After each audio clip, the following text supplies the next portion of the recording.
All right, let's dive right into this explainer and look at how author John Coley radically flips the script on traditional middle-grade fantasy.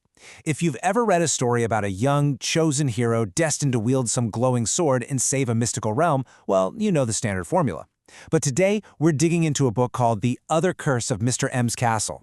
And as we unpack this, we're really going to focus on how this story completely deconstructs pretty much every single trope we've come to expect from a magical adventure, and instead grounds the supernatural firmly in the sticky, chaotic reality of elementary school.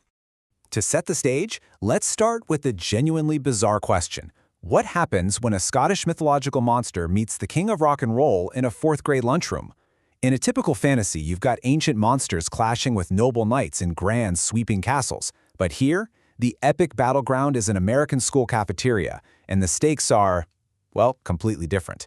This weird, wild clash between old-world myth and modern American absurdity is literally the beating heart of the book, and it's what makes it such a game-changer. So let's get into part one, redefining the fantasy setting. Instead of some highly romanticized fantasy world, this book leans hard into gritty, everyday realism. Standard fantasy gives us grand prophecies, ancient castles, the whole shebang.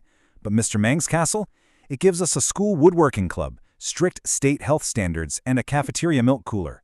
Instead of going on majestic quests, our characters are bogged down in hyper-realistic school bureaucracy. Magic doesn't transport these kids to a wonderland, it honestly just makes their already complicated school day infinitely messier. Think about the adults in the story. This isn't about them saving the world from a fire-breathing dragon. Instead, people like Mrs. Lawrence, the cafeteria manager, and Mr. Cupp, the principal, are mostly just battling lunchroom vermin and, brace yourself, a terrifying kindergarten vomit epidemic during the incredibly dreary month of January.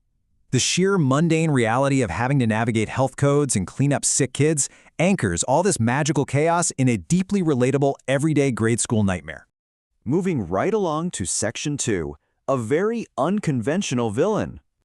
So, you can forget your dark wizard seeking world domination. Instead, we have the Trow. Now, a Trow is a grotesque Scottish mythological creature with ancient royal blood. It builds mounds, and crucially, it possesses a deep, almost uncontrollable desire for dairy products. So the big threat here isn't a world-ending demon. It's a slimy Scottish creature that raids the school's milk cooler. And its primary weapon? It is so unimaginably ugly that any ordinary human who makes eye contact with it violently projectile vomits from shock and then instantly forgets what they even saw. Which brings us to this visceral, absolutely hilarious description from one of the fourth-grade heroes during a chaotic school Valentine's dance. He says, "It looks like a chicken ate a frog, then the frog ate the chicken from the inside out." This perfectly captures the book's unique brand of gross-out comedic absurdity. It's the exact kind of terrifying that a fourth grader would totally get, not some heavy existential dread, but just pure, unfiltered revulsion. So it kind of begs the question, how exactly does an old-world creature react when it realizes America doesn't have traditional kings or castles? Trolls are obsessed with royalty, right? They draw their magic from the blood of ancient kings. So what does it do when it lands in a modern American industrial park right next to an elementary school?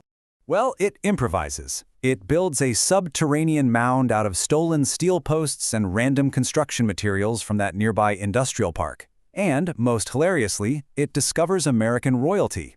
It begins worshiping the king, Elvis Presley. The trial literally equates the blood of ancient kings to Elvis's gospel collection.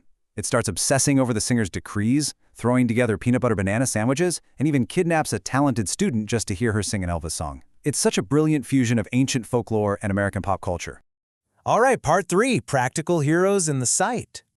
To tackle this truly bizarre threat, our heroes don't use ethereal, sparkly magic. You see, there's a massive difference in how magic works here compared to traditional tropes. In Scotland, magic is polite.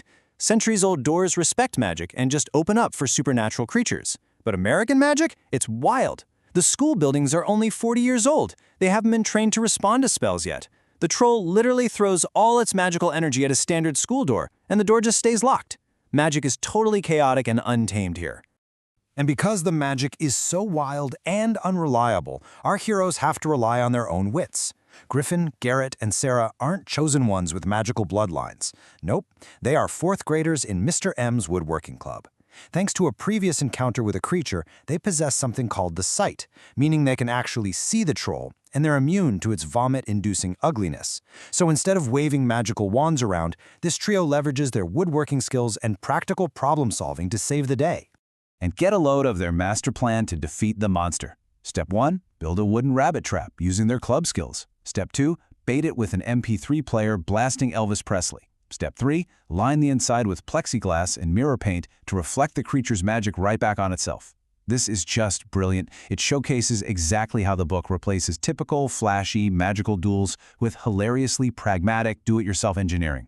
I mean, they trap a mythical beast the exact same way you'd catch a pesky raccoon in your backyard. Which leads us to our final section, Part 4, Real Life Meets Fantasy. 25. Keep that number in your head for a second. That is the number of years the author, John Coley, has actually spent working as an elementary school teacher.